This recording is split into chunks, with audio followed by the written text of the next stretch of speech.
Just look at that. Just incredible. Like, the longer this job's in, the more incredibly natural this stream looks. And that's been one of my favorite aspects of this project is it turned out looking so naturalistic because of the rock work we're using. Greg himself, the pond guy himself, was like, what, this isn't natural? When he showed up, so, you know, it's the best compliment a waterfall builder can get.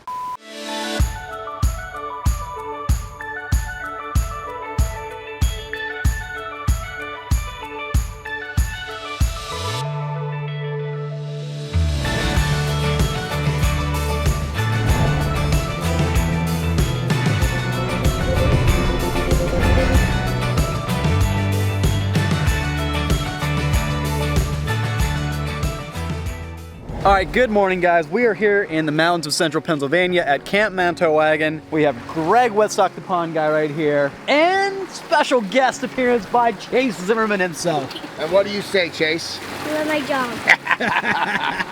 job. Greg's already grooming him. We have a pretty cool pond here that Reynolds built. Reynolds been with Tussey for quite some time, probably 10 years, something like that, 8-10 years. Beautiful job on this water feature. It was built with our natural weathered sandstone boulders that are local from here. In fact, I think Reynolds told me that a bunch of the medium to smaller size rocks they actually got off-site, off this property right here, and they just brought in the bigger ones. But he did a fantastic job building this water feature. A lot of interest, a lot of great detail work and variety, and let's go check it out.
So this job was probably one of my all-time favorite builds, both in the challenges that we had to overcome to build it and just the overall outcome and result. As far as the challenges go, we had all that natural spring water to deal with, and trying to get this working area dry enough to work while we were building it was a challenge.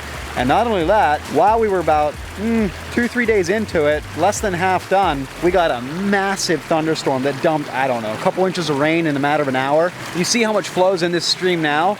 There was probably 5 times that amount of flow running down this stream bed when the stream was half done. It was so much flow that I was worried some of the boulders were gonna move. And these are like 1 and 2 ton boulders. It was incredible. It destroyed a lot of things. We had to re-excavate a whole bunch of stuff, and it was a mess. But thankfully, the thing that saved us was we had that drain pipe underneath the liner so the water wouldn't boil up and create pressure underneath the liner. And that allowed all that rainwater to subside and drain away from underneath the liner without destroying what we had going on. So I'm really thankful we had that in place. Otherwise, it'd have been far worse of a mess than it was. Yeah, the boulders we were working with, we sourced them from about half an hour from this location. They're local Pennsylvania mountain boulders. They're sandstone, which means they're very porous, and the moss and the ferns they were harvested off the surface in the forest. And so they were full of moss and lichen and ferns growing right in the boulders. And once we had them in place, that moss and ferns in the boulders just took off like crazy. Like, I'll show you right here.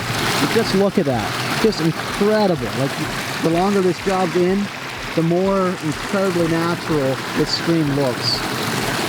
And that's been one of my favorite aspects of this project is it turned out looking so naturalistic because of the rock work we're using. You know, building a water feature that looks naturalistic, it's artistic, it's beautiful. There's a lot of things that have to be right. I mean, wanting to have good experience in placing boulders to create a good look, but then it's also matters what boulders you're using. You know, if you're using ugly rock, you can only do so much from an artistic and creativity standpoint. So having beautiful rock to begin with is not really an end-all be-all, but it's one of those things that helps. So we're here with Greg Wittstock, the pond guy, today. He's over there chatting with my Uncle Clifford. Oh, that was another thing I forgot to mention about this project, is this was always fun working for family, and this was at my Uncle Clifford Leeds' place. So of course we had fun. My wife and kids would come down and watch us work, and that was one of the things that makes it memorable.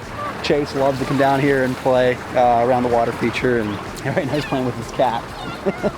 But the frogs and the wildlife are abundant around here, and some of my favorite waterfalls, as far as like just how they look like a naturalistic creek, are here at this project as well. Greg himself, the pond guy himself, was like, "What? This isn't natural?" When he showed up. So you know, it's the best compliment a waterfall builder can get.